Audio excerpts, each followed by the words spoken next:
Hey Seekers, and welcome back. I'm your host Julienne Irons, and throughout this series, we've explored self-worth through our beliefs, our confidence, our nervous systems, and our dignity. But what happens when we don't neatly fit into the identities, roles, or expectations we've inherited? And who are we when we stop trying so hard to define ourselves?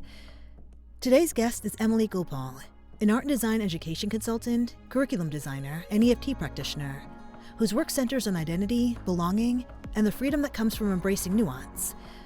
Together we explore representation, code switching, assimilation, being single and child-free in our 40s, uncertainty, and why not having all the answers about who we are may not be a problem to solve, but part of what it means to be alive. Seekers, if you've ever wondered where you belong, questioned who you are, or felt like you don't neatly fit into the boxes the world offers you, this conversation is for you.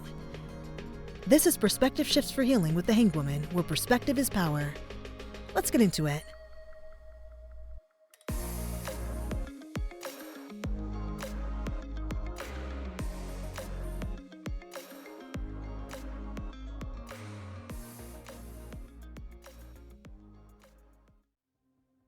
So let me guess. You're running a business, showing up, doing all the things, and still second-guessing your next move. That's usually not a sign you need more effort. It's a sign you need clarity. At 3 of Cups Healing, we offer energy and intuitive-based marketing strategy for your small business. We combine tarot insight, competitive research, and real-world strategy to help you understand what makes you stand out, how to communicate it clearly, and what your next move should actually be. So, Seeker, if you're ready to stop second-guessing and start moving with intention, book a free consultation at 3ofcupshealing.com. Your vision, your magic. Let's make it real. Together. That's 3ofcupshealing.com. All right, let's get into the episode. Emily Gopaul, I'm so excited to have you here today. We spent a few sessions together doing EFT, and you were so helpful with helping me with my anxiety and my morning sadness. And I'm so excited to talk to you today about self-worth and belonging. So thank you so much and welcome to the show. Thank you, Julienne. Thank you for having me and asking me to come onto your wonderful podcast. I'm excited to talk with you. Some big, juicy things. Oh my God, so many big, juicy themes today. So Emily, for listeners meeting you for the first time, can you share a bit about your work and what led you to focus on identity, belonging, and self-worth? So, my main my career and my main bit of kind of work journey over here has been under the umbrella of kind of art and design education. So, I started my career as an art teacher and I worked across, I think you call it elementary and high school. We call it primary and secondary. And I did that for 20 years. And I'm now an art and design education consultant. I work across various cultural and educational orgs, and I support them with their art and design education content. And sometimes that is a resource, like a one-off gallery resource. It can be online digital content, such as BBC Bite Size, which is a big kind of digital platform over here. I give keynotes, I sit on panel discussions. I sometimes do what's known as like a critical friend, where you get to sit in on meetings when people are discussing things and sort of share your thoughts and experience that's relevant to projects and work that's going on there. And I've just finished a big project over here, which was working on national curriculum content from primary to secondary. So that's a kind of national project to support schools in England, Ireland, Scotland, and Wales. And essentially that was designing a whole art and design curriculum for all those kind of age groups. Yeah, I also wrote a book in 2017, which was kind of the start of moving away from teaching. And that was the start of me moving into more kind of national and consultancy work to do with art education. And there are really strong threads, I guess, of advocacy that have always run through my work. For example, I believe that all children, regardless of where they are being educated, whether it be private sector or state sector, deserve like a really rich and inspiring art education. So regardless of your, home life, where you're living, what kind of school you're in, we all deserve this really amazing, inspiring experience of art education. And we deserve one that doesn't limit our ideas about who belongs in the arts and who can have access to working in the creative industries. Yeah, so I just really want young people and children to grow up thinking that they can be cultural contributors, not sort of passive recipients of what others show them and tell them is Yeah. culture and main culture. And then I guess the other strand, which is how you and I have come to meet each other, is my work in, I guess you'd call it personal growth and well-being. And that from a very young age, as well as being super interested in art and creativity, I had this really strong sense of internal landscape. So I was always really interested in, I guess now we would call it self, but this was even before I had the language to really explain it. I just knew there was this internal landscape, and I was really sensitive, picking things up all the time and really reflecting on things, you know, like themes about who am I? How do I fit in here? How can I feel good? And obviously those themes sort of began to surface more as I got older and be more kind of tangible, I guess, in the books I was reading and the experiences I was seeking out. And Yeah. so throughout adult life have sought out various experiences to do with personal growth and well-being, lots of meditation experience, trained as a yoga teacher in my 20s, and all sorts of other interesting modalities of alternative therapies, etc. And then that's led to me most recently doing my training to be an EFT practitioner, which is how you and I met. Mm. And I Yeah. think although those on the surface, the art education work and the work to do with personal growth may seem like different kind of industries or settings, they both have a focus on supporting people, individuals, to experience a sense of agency and to have a sense of connection to themselves and their self-worth, whether that be in the programs or content I'm creating for young people or working with clients in EFT. Yes, there are those common themes about reclaiming parts of yourself and, yeah, not kind of, I guess, curtailing to a status quo or having it dictated to you about who you should be and who you are. So there's those common themes that run throughout all the work I do, even though Yeah. they can seem like different kind of projects. So, Emily, when we talk about identity, how is that shaped over time? I think this is just such a huge question, isn't it? And it straddles a lot, you know, my personal lived experience and what I, as an individual, perceive identity to be. It brings in philosophy, psychology, neuroscience. So there's a lot of kind of layers to a question like that and to a theme like identity. You know, for example, do we even have one identity? Is it one identity with different aspects to it? Is there a self underneath that all with a capital S? So I think it's such a broad topic and one that's been debated for centuries in different belief systems. For example, you know, in many belief systems, there's this concept that self is just this bundle of kind of constantly changing perceptions and experiences. And in this kind of view, you wouldn't necessarily have one fixed identity. You'd be in this kind of ongoing process of change, which personally, that really resonates with me and certainly Yeah.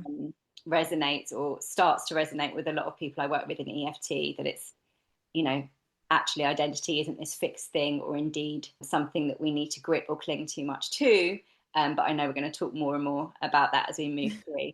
But I do Yeah. think the way most of us think about identity on this more kind of day-to-day level is really deeply relational. It's shaped by our connections to people, the kind of groups and communities we're in, social structures, even your circle of friends, your workplace, social media, obviously now. So I think identity for lots of us can feel like this kind of feedback loop. So it's kind of how we see ourselves, how we present that into these different situations and settings and communities, and then how that's interpreted and kind of fed back to us. And it can feel like this kind of loop that goes round and round.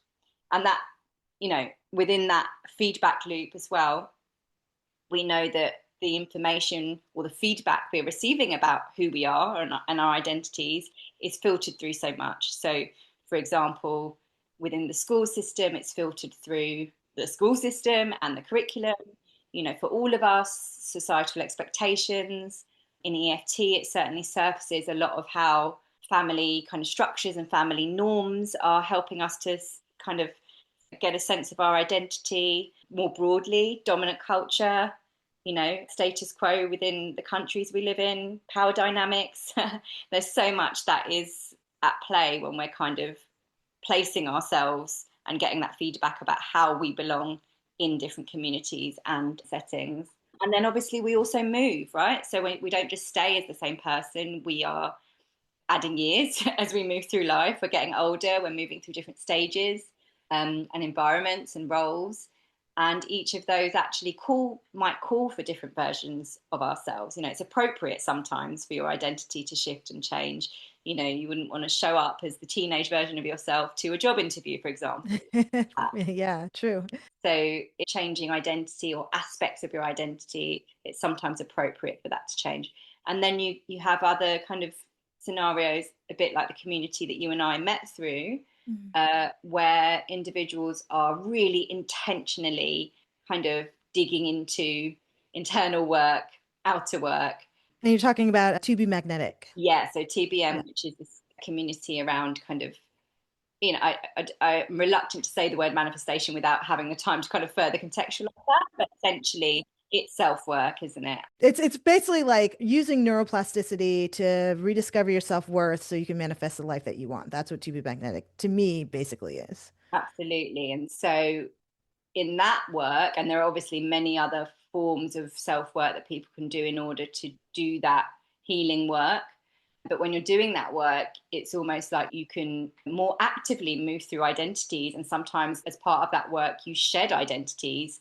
And again, we'll talk more about this, I'm sure, but that can actually be quite painful and difficult.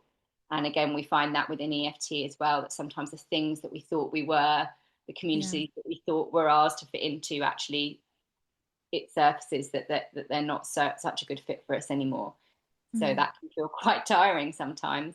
And then also, I was really thinking about how sometimes we cling to identities or aspects of our identity. So you can sometimes receive so much feedback about belonging when you're a certain identity. And so it can feel quite hard to let go of that. I'm thinking about like empty nesters. I don't have experience of that, but I hear a lot about parents. I'm in my mid 40s, so some of my peers are going through, who maybe had children younger, have gone through this thing of children getting older and perhaps that role as a mother or a parent not being so strong.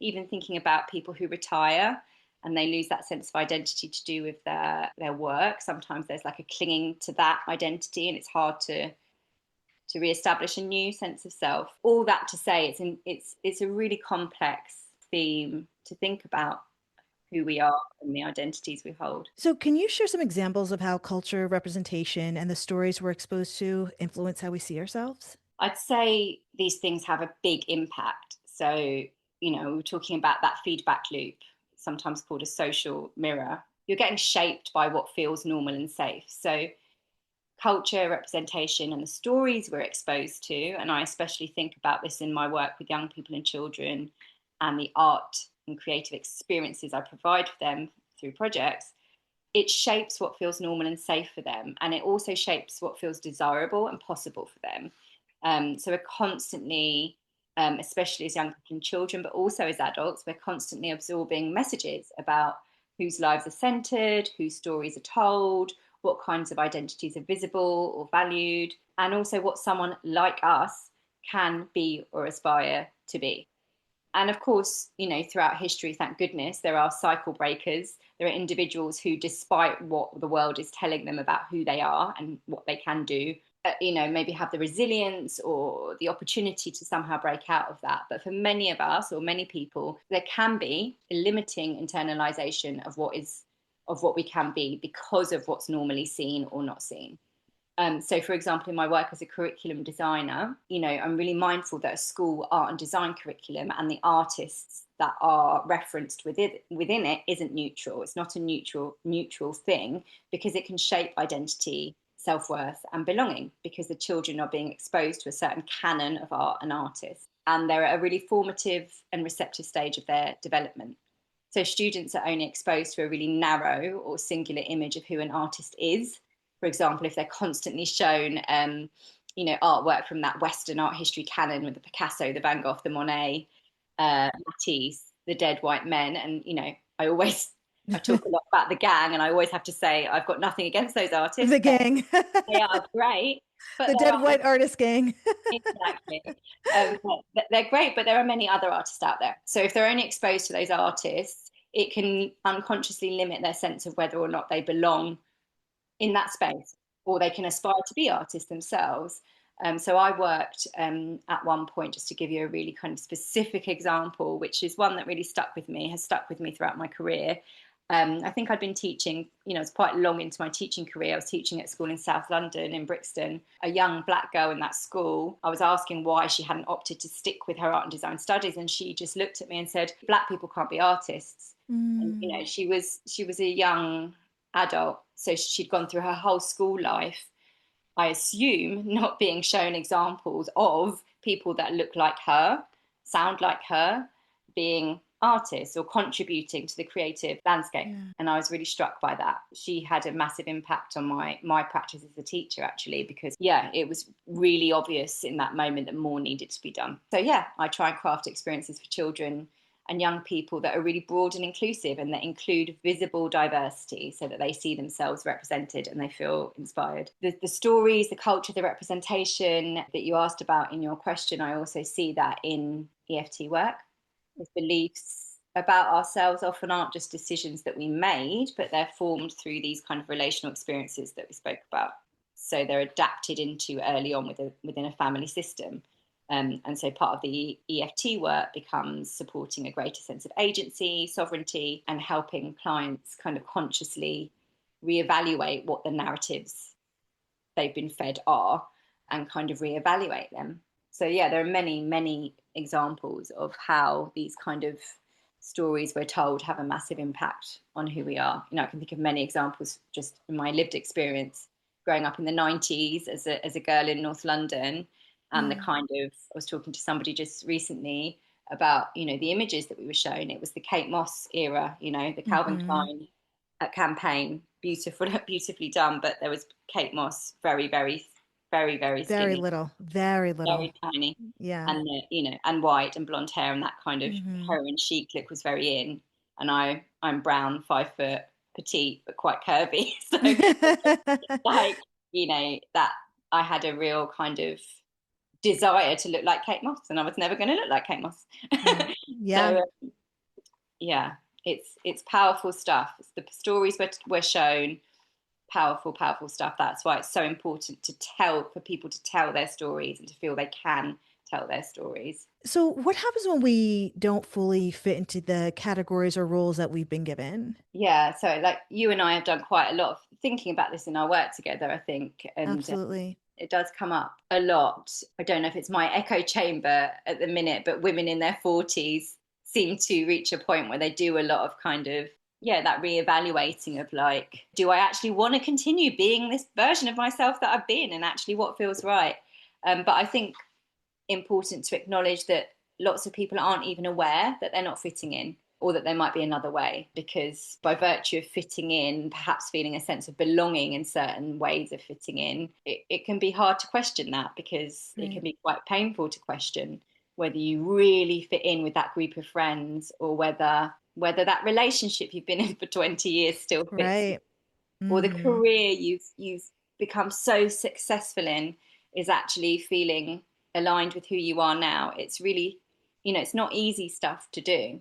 And so I think it's really understandable that lots of people don't want to do this deep excavation work that some of us do, because realizing it and doing something about the fact that you don't feel that you fit in, it can be tiring. So it's not available for everyone, or it's not for everyone. But one of the things that I have spoken a few times about, especially under this umbrella of young people and children and education, is assimilation. And I also more recently have encountered this a lot with my EFT conversations, because I tend at the minute to be working with a lot of women of colour, and perhaps women who are first generation immigrants. So, their families may have, come over here to the UK or over to America from other places, and these children are the first generation of those. Yeah, that's definitely me.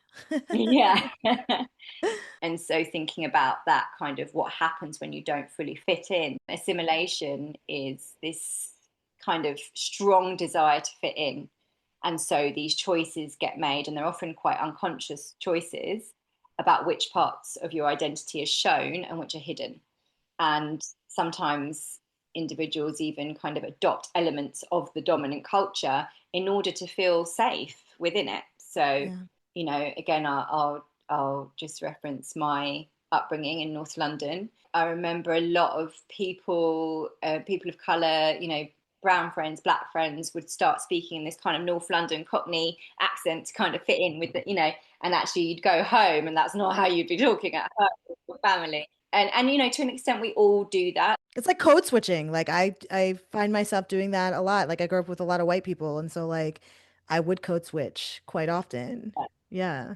And you're doing it without realizing it sometimes. And I Hmm. don't think there's necessarily anything wrong with it. I'm not saying this is a wrong thing, but it's just to acknowledge that there are degrees of it. And so if you're finding yourself kind of constantly self-editing to fit into different contexts, it can create a bit of a discombobulation in your relationship with who you are and yourself. I've seen it with children and young people that I've taught where perhaps the school system and the things even that they're being explicitly taught at school might be at odds with their family culture and what's going on for them at home.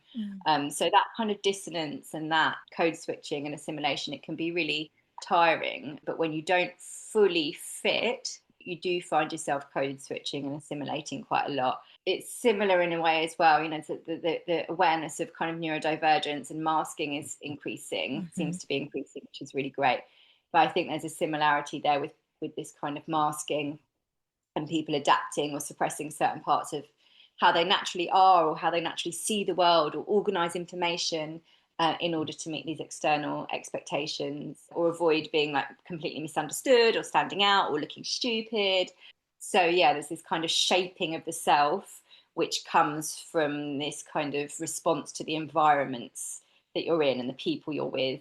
Whilst there's a certain element of that which is normal, we can't all fully show up as every full expression of ourselves in every given moment. Right. I just don't know that that's possible. But I think, like everything, there's a scale of it.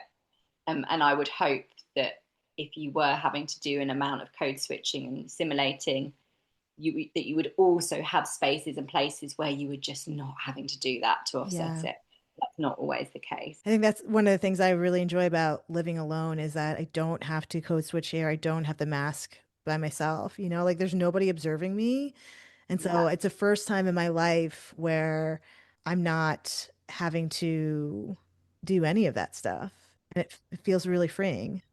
Yeah. Yeah. A lot of the women I know are single, child free, in their 40s, living Mhm. solo, and say the same thing. Like there's this sense of it's the word peace just comes up Yeah. again and again. I always think it's not the same because you can be in a house with someone and then be in the other room, but it's Hmm. not the same. There's something about you close that door and you're unobserved. I mean, I'm observed by my dog, as you know, but you're unobserved by anyone. I think when we're having these conversations about identity and self, that just thinking about, yeah, who am I when no one's around? What are my habits? What do I do when no one's watching me? It's interesting to think about because there are a lot of people who actually can't spend any time on their own. Yeah. Maybe dynamics and families don't allow it, but there are also a lot of people who find it really difficult. I think we've both traveled on our own, Yeah. fairly comfortable in our own company, but that's not everybody has that experience. So let's go back to when we don't fully fit into the categories or roles we've been given. How does that impact our sense of self-worth or belonging? Yeah, so I think we sort of touched on this before, but I think it can, if you're constantly adapting yourself to fit in, it's tiring. And I think that's what we're seeing a bit as well with this kind of movement of women in their 40s just being like, I don't care anymore.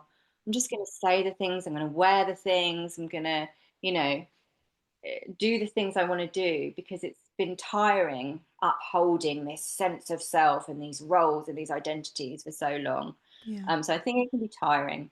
If you're having parts of yourself kind of repressed and sometimes even shamed. So again, this is, linked to what we were saying about when you do that deep work and you sometimes can get to a root of something and you can realize that actually, for example, I work with a lot of creative women in EFT, and we can often track back to a moment in time where something they did, as a child that was creative or that came from their soul and just it was a pure expression of who they are was somehow rejected or shamed. And so I think that, when we have those experiences really young, sometimes we then just proceed to have other experiences that compound that. your creative writing is silly. You're oversharing. You shouldn't be putting that out in the world. It's pride, all these things. So yeah, that kind of suppression actually can keep that shame feeling alive. Yeah. So if you're not in spaces where you get to just be yourself, I guess, and express yourself, then it can cause these kind of dissonance. And is that a part of why it feels so destabilizing when we have uncertainty or we don't have a clear definition of who we are? This idea of a clear definition of who you are is tricky because, like we said, it changes. So when we were Right. first talking about like what identity is, even without having this clear definition of who we are, I think it's maybe more about being environments where you're allowed to explore who you are Mm. rather than either being told what it is or having to name what it is. I think the destabilizing feeling about feeling like you're not sure who you are is because we perhaps live in a world where not being sure about who you are is not really talked about. So for example, as a woman in your mid 40s, and this is changing, it is changing, but definitely some time ago, it would be quite unusual not to be married, not to have children, etc. I'd be an And old so spinster. exactly. You'd be sort of left on I think of, that scene in Grease, the film, where she's left sitting on the bench. It's Yeah. like that, just waiting, waiting for my life to begin properly. So, yeah, be actually this not having a fixed definition and getting more comfortable in the space of, well, actually, my identity shifts and evolves, and uncertainty is a part of the creative process of life because we don't really live much of the time or haven't historically lived. And I think, again, this might be shifting and changing, could be our echo chamber, where uncertainty and not having like fixed things that can be measured and labeled and spoken about in a fixed way, that's not common. So I think that's why the word destabilizing comes in. But actually, what we're talking about is uncertainty, and uncertainty is a beautiful part of the creative journey of life. For example, in the work I do with art education, like one perception is that it's just like, okay, well, let's add a list of black and brown artists to this curriculum or this resource or whatever. And actually, it's not just about that. It's about exposing students to artists of any visible kind of, ethnicity, who are working through identity, who are working through personal histories or heritage in ways that don't resolve into fixed answers or conclusions. So there are many artists out there who do that, whose work is about this kind of like storytelling, self-exploration, and it's not about the self-portrait that goes, this is who I am, making that okay. It's okay not to know. It's okay to be in process. Being in process is valid. When people are exposed to spaces where not knowing is treated as part of life rather than a failure, then uncertainty can stop feeling destabilizing or like a threat.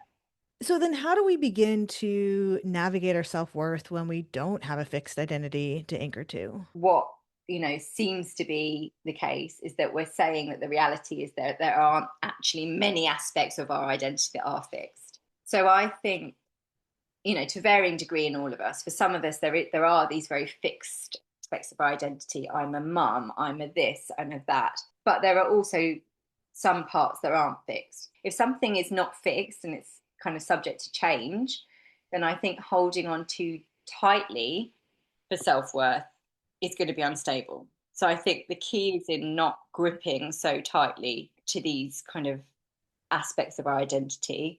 And that leads us to maybe developing a more kind of stable internal sense, a sense of kind of safety and trust that's more internal. So that even while our identity might be shifting, we can hold that uncertainty and that shifting and those different identities, and maybe even get curious and explore and push boundaries of who we are or who we want to be, but we have that stability and self-worth. It's great if you're fortunate to have people or spaces where you get to have a degree of vulnerability around that. So where you get to allow yourself to be seen in process, the friends or the people where you can go like, I don't know what I'm doing at the minute. And they don't think, oh my gosh, do I need to show this intervention? Like, is she okay? So having those spaces where it's okay to be in the uncertainty can build a felt sense that, you're okay, even if you're not absolutely certain who you are in this moment, you still belong. You belong here, you belong here, and you belong here, and you belong here, and you're always okay, and you're always loved. And then also practices. So, like we said, time alone, being in nature, meditating, just being in flow with anything you love that is not about who you are, that's about that flow state without a fixed outcome, without a goal. So creating without an end goal, I'm going to just get some materials out. I don't have to do a perfect picture. I don't have to post it on Instagram. And, just being in process without a fixed outcome, because those things can increase this sense of peace and belonging that feels beyond identity, and that's not linked to this kind of external validation. And then when you go out into the world and you're playing with these different aspects of identity, you know that actually no matter what, you still have this core sense of self. I want to go back for just a quick second because you've said a couple of times uncertainty is great or good. And then you said being comfortable in the uncertainty. Why is that? Like, why should we find comfort in the uncertainty? Because everything is uncertain. Everything is, we have the illusion of certainty, and we've, as humans, have been very good at creating this illusion of at creating illusions of certainty. And some of them are wonderful. I love the certainty of the things in my home. I love my home. I love the certainty of being able to go to an exhibition or do the things. But hey, guess what? We had a global pandemic, and many things that we thought were certain became uncertain. People die suddenly, people win the lottery suddenly, things change. So this paradox of kind of enjoying the moment, enjoying the things that we are lucky enough to enjoy, whilst also holding that things can change, and they do change, and they're changing all the time. Even we are changing, we're our bodies, our cells, we're literally a different person. And I sometimes think about, like, I'm going to just age myself for a minute, but like Prince and Madonna and these kind of artists, there are many more relevant, up to date artists you could reference there, who are like constantly reinventing themselves. And like, yeah, I think there's also a sense of play and fun around, obviously you don't want to be kind of creating like cognitive dissonance in the people around you and turning up person every day. But I think there's a sense of playfulness as well to be had around the uncertainty. Like, oh, hang on a minute, I could literally do, if I wanted to, I could wake up tomorrow and just take on a completely different kind of, dress sense or whatever. So I think uncertainty, it's useful resilience and survival to get used to uncertainty as a human being. Okay, Seekers, I think this is a really great place to take a break. We'll be right back with the episode. Grief doesn't move in a straight line, and it doesn't come with a clear path forward either. Seekers, if you've experienced loss, whether it's a loved one, a pet, miscarriage, or another life transition, Healing After Loss was created to support you through it in a real and grounded way. Led by trauma-informed intuitive energy healer Julienne Irons, this self-paced course gives you space to process your emotions, understand what you're moving through, and find your own path forward with tools, reflection, and optional life support along the way. And because you're listening to The Hanged Woman, you can receive 10% off with code The Hanged Woman. Remember joy again and learn more at threeofcupshealing.com/HAL course. That's threeofcupshealing.com/HAL course. And the code for 10% off is The Hanged Woman.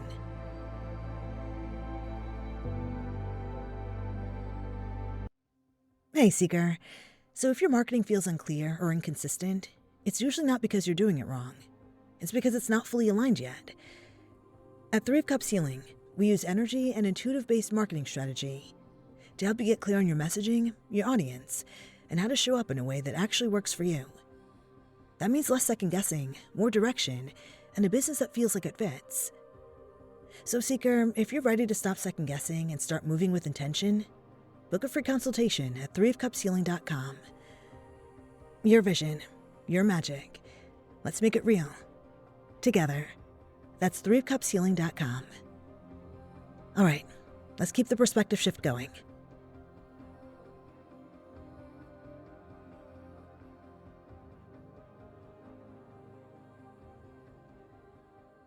So, Emily, you've done a lot of work around representation. Why is it so important for us to see ourselves reflected in the world around us? There are many threads in our conversation that are kind of running through, and I think this is one of them. And Yeah. representation is so important because it shapes what people understand as normal. You know, what you see is what you think is normal, possible, valuable. It influences how we come to see ourselves and whether we feel that we belong in certain spaces. And in my work with art education, I've seen how powerful it is when young people are exposed to, for example, that wider range of artists, but not just the wider artist list practices. So, oh, what I can make art that's using like installation or music, or I can tell stories about stuff that's to do with my day-to-day life. You know, there are so many artists who make work now about their personal stories, and that's validating for young people to see that what happens in my normal day-to-day life is of interest, and it's valued and it's valuable. So yeah, it's not just about this kind of inclusion in this very like tokenistic sense. It's about expanding the visual and cultural language that young people have access to when they're forming that sense of identity and possible ambition. So it's keeping as many doors and possibilities open to them as we can, because when they see a narrow version of, for example, who an artist is, it can limit them. And we don't want to limit our children and young people because we actually need them. We actually need them to imagine a better future because we haven't done an amazing job so far. So we need them to be thinking creatively, and we need them to be thinking outside the box and creating and imagining new and different futures for us. So yeah, it's about possibility. So we've talked about this a little bit already, but is there anything else to say about when that representation is missing or incomplete? Yeah, just also thinking about like importantly in these kind of well-being and spiritual personal growth spaces, it's another one of the areas that I'm in. And I think representation really, really Hmm. matters there because I've seen through spaces with other people of colour that some of the dominant narratives within spaces that don't have that representation don't always hold the nuances of our lived experience, particularly as we said, of people of colour, as children of immigrants. So certain practices or ideas around mindset or even manifestation, for example, can sometimes assume this kind of level of individual freedom or neutrality in life that doesn't always kind of take into account the complexity of the experience of, you know, people of color or cultural context or particular cultural family systems. I think what some spaces do really well is create room for people to hold their own experience, which might be more complex, and still be able to engage with the practice or whatever it is that's being offered. Having diversity of people in the room, and I'm not just talking about visible ethnic or, you know, diversity in that way, but having as many different people in a room where decisions are being made, where ideas are being shared, where stories are being told, just broadens out that nuance. And it's really important. We can't ever cater for absolutely every possibility in person, but definitely we want to get away, I think, from having this dominant narrative. Now, you talk about recognizing nuance within ourselves. What does that actually look like in practice for us? Again, it's this thing of starting to give ourselves permission not to have to simplify ourselves or resolve everything very neatly about ourselves to fit in. Wherever you get systems or ways of kind of labeling or categorizing things or people, things can get oversimplified and can become quite reductive. And so I think perhaps whilst it's important that we go about our lives and we have to assume these different aspects of our identity in an appropriate level to fit in and, you know, navigate the workplace or navigate being a mum on the school playground or whatever it is, we also have to give ourselves permission to sometimes not neatly fit into things. You know, the uncertainty thing Yeah. again, and spend time in those spaces to get to know, like, what are the nuances of me if I'm not rushing around and changing from this role to that role to this role. Like we said, what do I do if I've got a day and I'm just doing what I feel to do in any given moment? Who am I? What are the things? I'm not trying to fit into any Yeah, boxes or any labels that somebody else has placed on me. Who am I? what's the truth of me? Yeah. And then sometimes that's confronting, right? Sometimes it's really confronting to sit with yourself. Sometimes the habits or patterns that arise might actually be giving you clues to things that you might want to do some healing or self-work around. If you find that when you're left to your own devices, some unhealthy habits are coming up, well, that's a chance to maybe look at those and do some healing. But the fact that they're given the space to come up and arise is important. You know, it's that expression we often hear of sitting with yourself. Mm-hmm. Sitting with yourself, sitting with it, sit with it, and just seeing what arises. Some of it might be wonderful and beautiful, and you might remember things about yourself or find out things, but some of it might be confronting and challenging too. And it's not, like we said earlier, it's not everybody's path this lifetime to will do that work. Sometimes it is easier to stay in the places where I neatly fit. Right, now I've got to do this. Right, now I've got to go to the gym. Right, I've got to do this part of my identity now, do this part of my identity now. And it's all valid. It's not to say that one path is better than another. Like, we're all just here having our own little lived experience, and it's all great. You know, it's all what we're meant to be doing. How does allowing for complexity change the way we relate to ourselves? So I can really only speak from my lived experience on this, and from my experience in working with people in the EFT practice and other practices, such as when I was teaching yoga, or people I've encountered on my journey with deep meditation, etc. And I think allowing for complexity, like we said, it can create a sense of peace and space. And peace and space, in my experience, can lead to creativity. And I don't mean you have to paint a picture. Creativity can be like, you have a great idea, or you think, oh, I'm going to take the family here to this journey, or you think, oh, I'm going to cook this for dinner. Or, but if you don't have the peace and then you don't have the space, these things can't happen. So I think allowing for complexity, it just creates a sense of spaciousness around you and the way you're living. So taking away this pressure of being fixed and consistent. And again, you know, always try and caveat things and acknowledge that we're all having different lived experiences. So, you know, someone might not have time to do this. Someone might be like, look, my life is busy. I'm a single parent with like 5 kids. I don't have time to be just navel gazing or like, you know, finding out who I really am. I don't have time. And I really want to acknowledge that as well, you know? Yeah, I think, well, where we can, just exploring and just getting curious, even in a small way, you know, what happens if we're not constantly showing up as these expected versions of ourselves. And it can create, you know, this kind of sense of internal ease. You know, I've definitely noticed that, like we said, around solo travel, living on my own. I really like my own company. I always have. And I just have this kind of sense of ease with myself. And that's not because everything in my life is totally resolved and I'm nailing everything. Sometimes I feel like I am, and sometimes I feel like I'm not. But whatever's going on, I generally have this sense of like, okay, there's a sense of ease underneath it. Yeah. You're in process, and I think, you know, that's where life is the art. And when you're living your life, I really feel that we're all here living our life, and it's the most creative, the most wonderful piece of art we're all going to create, because we're all always in process, and we're all always in this state of kind of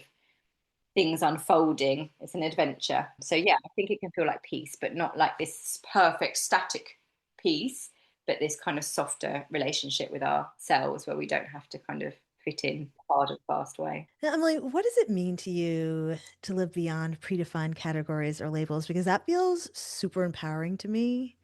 Like when I think about that, what does it mean to you? This is me doing the kind of zooming out again.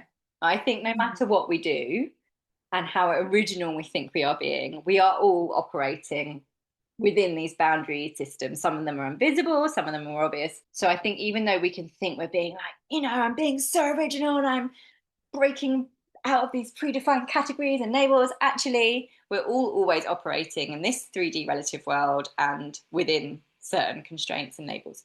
But I do think some of us are pushing at the kind of edges Mm. more, further, and more often than others. Some of us are living more beyond these kind of predefined categories. And so that might mean that you're, like I said, sort of like living creatively, you're actively designing your life. So you might be in this process of kind of reviewing and refining your life constantly rather than following a kind of more traditional or expected script. So it can feel kind of adventurous, like this kind of ongoing process of creating yourself. You know, maybe you thrive on that kind of flexibility of life. I know friends who are traveling, or friends who are not, who are happy to kind of rent or move through life doing house sitting because they don't need that fixed sense of home. Maybe it's embracing like alternative relationship structures, polyamory, or, career paths, having a portfolio career. So this kind of more dynamic, open-ended way of living can offer this sense of personal freedom. But like everything, there are also cons to that way of living, Yeah. right? So that continuous decision making, and I think especially when you're single and you feel like you're making all the decisions all the time for Oh God, that's the yourself. pressure that I feel. Like living by myself and single, I'm always like, I don't want to make a decision of what to eat tonight. I want I somebody to help me know. figure it out. I think there should be an app. I know. I wish we should make Outsource. one. Yeah, let's make one. You outsource this because sometimes I'm just like, I don't even care what.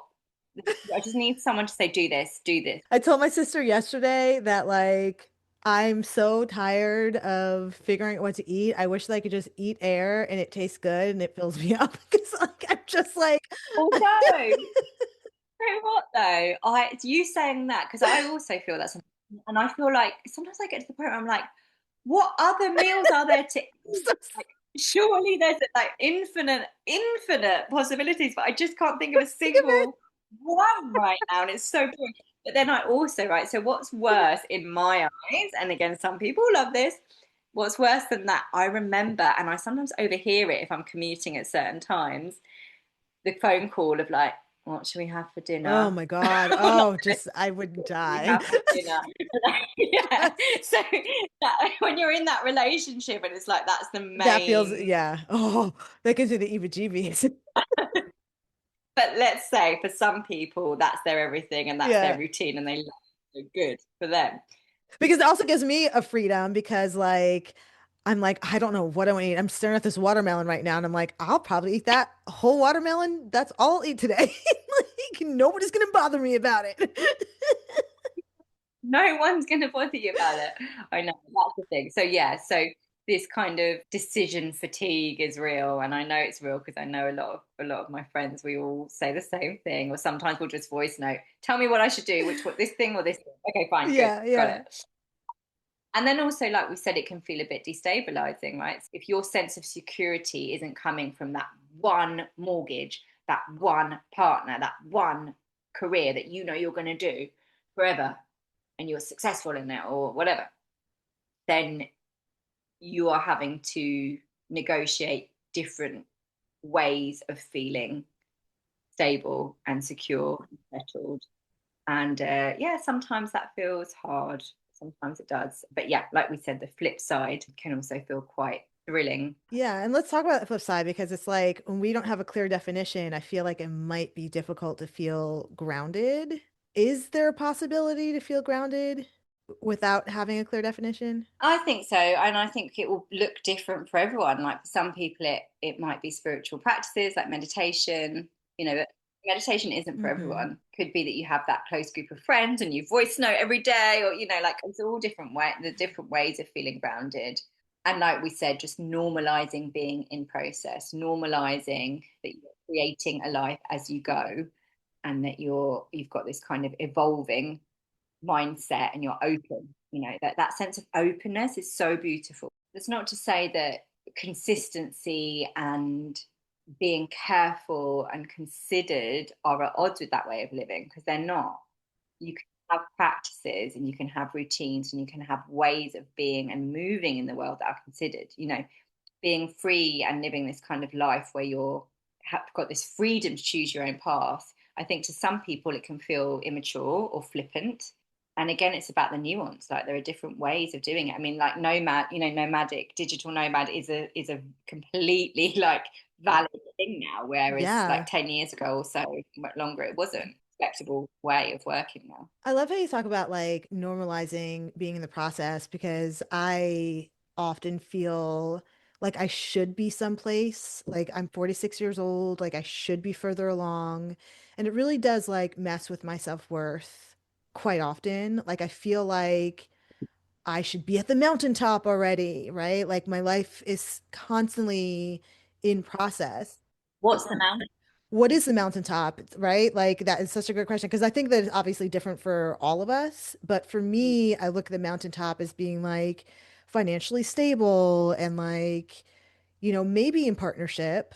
But I think for me, actually, I think for me right now, being at the mountaintop would mean being able to take care of myself in a way that was stable, like that my life was stable financially. And then I'm sure like when I get there, the mountaintop is going to shift. You know what I Yeah. mean? But like it does mess with my self-worth and my self-confidence when I feel like I'm not where I'm supposed to be. But being able to normalize being in process actually feels really freeing because it's like, yeah, what is the mountaintop? And if I can be okay with being in the process, even though things aren't perfect right now, then that will give me a sense of peace. Yeah. And also being okay with the uncertainty because there is that like anything could happen. Like Mhm. anything good or bad. So why am I so focused on being in process when the world is really my freaking oyster and like I can like anything is possible. I had an interesting process recently where because I've been living in my flat now for 2.5 years, and I had this box of journals, and I was going through my journals. I wanted to sit with them and open and go through them. And I was just laughing so much at myself because, like I said, I'm 40. I'm going to be 45 next month, and I was journaling since I was a teenager. But the earliest ones of this batch was like 2017. Or actually, there was one in my 20s. Essentially, what I'm saying is that periodically throughout life, there are pages in these journals that go, here I am, 30 and single. I never thought I would be, da da da. And even earlier, oh, I'm really, like, so I'm thinking about, like, when am I going to meet the one? There's another time, I think I was even in my early 20s where I was traveling and I had this epiphany in my 20s, and I was writing like, it's so crazy that we think we should be living our lives the same way as everybody else because we all have our own journeys to live, and it's ridiculous to think that everybody's life would be this cookie cutter, da, da, da. Yet there I am again and again, Yeah. questioning, oh, but is it going to happen for me? And it's like, now I look at that and I'm like, Jesus, time I wasted worrying about that. And here I am, 44, probably the happiest and most settled and calmest and, that I have been. Yeah. And I'm singledy, singledy, singledy, singledy, singledy, like Right. never single. That's why I had to be like, when we were talking to the mountaintop, I was like, wait a second, it's actually not really the partner because, like, I mean, I care. Sure, I'll look into it. I might want that. I don't know yet. But, like, it's more so something else. You know what I mean? Like, There'll always be a new mountain top. yeah. But Yeah. it really, like, what I feel as well with us sometimes with humans is that there's a truth that we about what we think we want, and then there's a truth about actually when do I really feel happy. And one of the other repeat themes in my journals was, oh, I feel so at peace. I'm single. I've been practicing my yoga regularly. I've been meditating. I've been eating healthily, and those are repeatedly the moments when I'm most at peace. And Mm, but yeah, I was still striving, yeah. asking like, who does this really belong to? Who does this desire really belong to? And what's the truth of when I feel happy and at peace is really useful. And often, or sometimes maybe they're not the same thing. I think even when we're quite liberal people, or like we're creative and open-minded, and again, this is what surprised me about looking back on these journals of mine. I've always thought of myself as someone who was a bit unconventional, a bit, whatever, quirky, arty, whatever you want to call it. Yet there I was being so conventional in what I was saying that I wanted. So it's like we sometimes have these blind spots on ourselves and actually what we're striving for. So, Emily, you're also trained in EFT, which we've had a bunch of sessions so far. I think 6 sessions we've had, and they were so helpful. Honestly, I think our last session we went over my morning sadness and my morning anxiety. And like for the next 5 days, I did not wake up with it. It did come back, but I think because I stopped, I didn't do any more EFT sessions. But like it was so beneficial for me. How does emotional work support us in navigating identity and self-worth? Yeah, so what I'm seeing, and like I said, I've been just felt so blessed to work with mainly women. at the minute, and this is not exclusively who I'm going to work with, although there does seem to be this kind of natural alignment.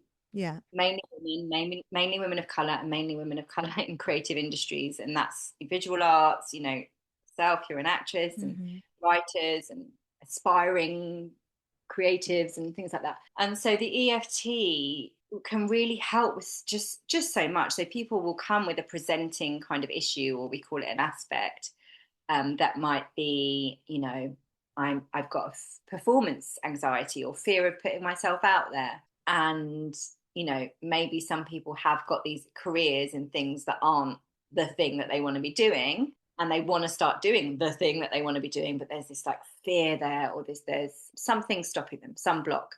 Mm. And the EFT can really help to kind of get to the root of what that fear is. So fears are so, you know, they're like the jester or Loki in mythology, where they can be quite slippery and tricky. So they can present as one thing. Yeah. And then when we do a few rounds of the EFT, I see repeatedly people have these kind of moments of like, oh, that's where that really comes from. It Yeah. comes from, for example, my, you know, a fear of being successful might be at odds with the kind of family culture that we grew up in, or a fear of sharing something about myself in the form of art publicly might be at odds with, you know, the way my family kept secrets and were very private when I was young. Yeah. And this doesn't happen instantly. It happens through, you know, as you know, in EFT, we work with statements and we tap on the pressure points around the body.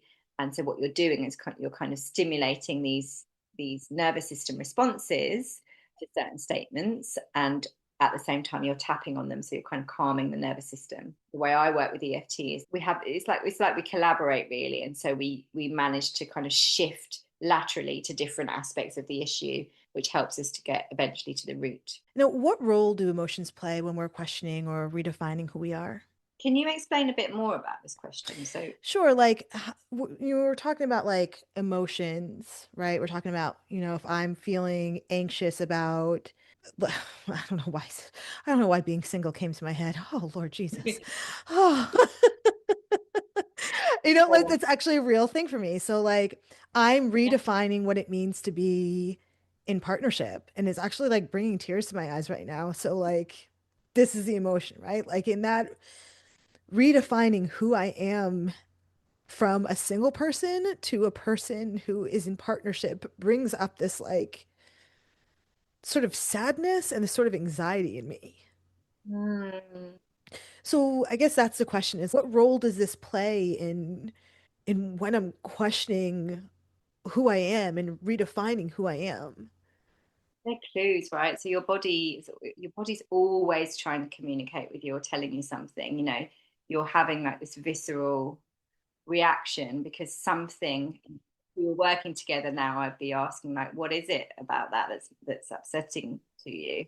And sometimes it's really subtle, right? So sometimes it can be that your breath gets tight, or sometimes if I'm talking about something, you know, that maybe is challenging or that I haven't quite processed or I feel uncomfortable talking about, my throat will get a bit, you know, you get that thing where your throat gets a bit tight. So even pre the emotion coming out, I think the body, your breath, you know, that old thing, if you walk into a room and something feels off, or someone walks into your space and you feel, oh, okay, this doesn't feel good.